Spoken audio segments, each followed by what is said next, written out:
Thousands of North Carolina teachers following in the footsteps of other states that have pushed for better teacher pay, an increase in per student funding. We are getting very close to the state capitol. Some traffic is able to trickle through. We're just over the concrete barrier of the LaSalle Street exit, but much of it, as you can see here, is at a standstill. I'm going to step out of the way so that you can see this is a very active scene that stretches up the block here of Pruitt Street. The only thing leading the way are people's headlights. But if we just flip around to the other side of Sugar Creek Road here, you can see not only are these lights working, well, Claudine, from this plaque on a pillar outside of the entrance gates to the scoreboard just across the field there, the UNC Board of Trustees deciding today that Jerry Richardson's name will stay. We're here in downtown Franklin. I want to cross the street really quickly before the traffic light changes. This is a town that is going to see 2 minutes and 36 seconds of total darkness. I've got one of the folks that have come here. You're set up and you're watching, waiting. Yes, sir. I was up at 5:20 a.m. Going to take a second to look up to the sky. And you know what? We're in a partial eclipse here in Franklin. That's really important because this is one of the cities that is in the longest range of that path of totality. We are getting darker and darker, Tara. I want to quickly point your attention to the sky because we do have a cluster of clouds that have moved in and have blocked out a good part of the sun and the moon. We've got that diamond ring effect. That is when the moon has fully overtaken the sun and you can just get that really nice, beautiful sparkle. Oh, wow. Look at that, Mayor. I'm looking. I'm photographing it and I'm getting it too.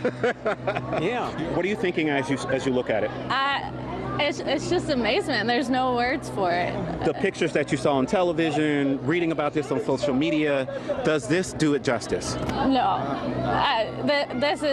I mean... You're speechless. Yeah. Many of the folks here were wiping tears from their eyes because they simply say, you know, this is a once-in-a-lifetime opportunity. I may never get to see something like this again. Vanessa Hart has lived in the Villa Heights community all her life.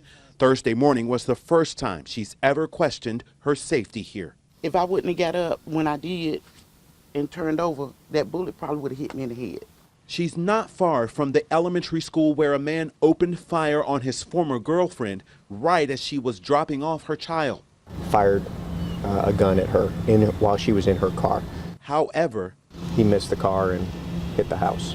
Vanessa says she was laying just inches from the spot the bullet pierced her home. I heard the glass explode, and that's what got my attention. It was at that very moment she was answering a friend's call. It came through my bedroom window right here and went straight into my bed and took it.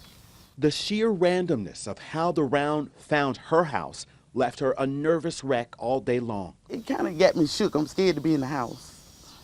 So I was sitting outside on the porch. Another thing she just can't get over right now, how far she actually lives from Villa Heights parking lot. She lives almost a full block up the hill. Bullet has no eyes, none whatsoever. We were there as Delman Cunningham, accused of endangering so many with those shots. You're not worried about the kids at the school, sir? Was brought in to CMPD. I really don't know what I could say to him right now. Not the way I'm feeling. Thankful to be alive.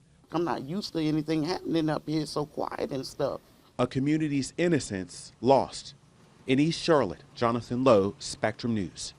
Salem Baptist Church has spent nearly 144 years in Northwest Charlotte.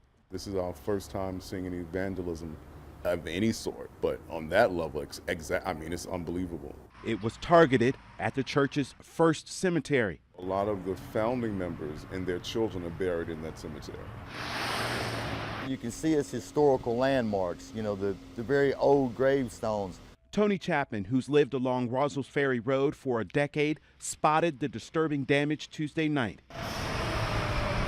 Normally, he says, damage here isn't more than just litter laying around. I just pick it up and, and then I couldn't help but notice every single headstone. There were actually 21 tombstones that had been knocked over. Memorials to children who died in their teens and even younger. The one that really rattled me was a 10-year-old kid. And Salem Baptist pastor Barry Elliott says he's already heard from loved ones. One of the persons buried there was the slave of his great-great-grandfather. Pastor Elliott estimates the damage to be around $10,000, but they're still waiting to hear whether insurance will cover all of this. While he says he does want to know why someone did this, ultimately he feels we have a culture that has lost respect. We don't respect one another's heritages.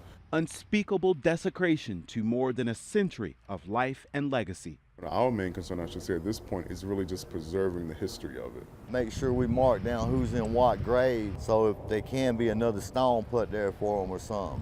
In Northwest Charlotte, Jonathan Lowe, Spectrum News. They were just going out for fun, just to go swimming, and it turned into a tragedy. Family members of a teenager found in Mountain Island Lake asking for your prayers tonight as they mourn the loss of a 19-year-old who died while trying to swim across that lake. Thank you so much for joining us. Good evening to you. I'm Jonathan Lowe. Here's a look at some other stories we're following for you right now. All right, thanks, Kirsten. Plus, the Carolina Panthers will soon kick off for their third preseason game. Tonight, they're taking on the New England Patriots.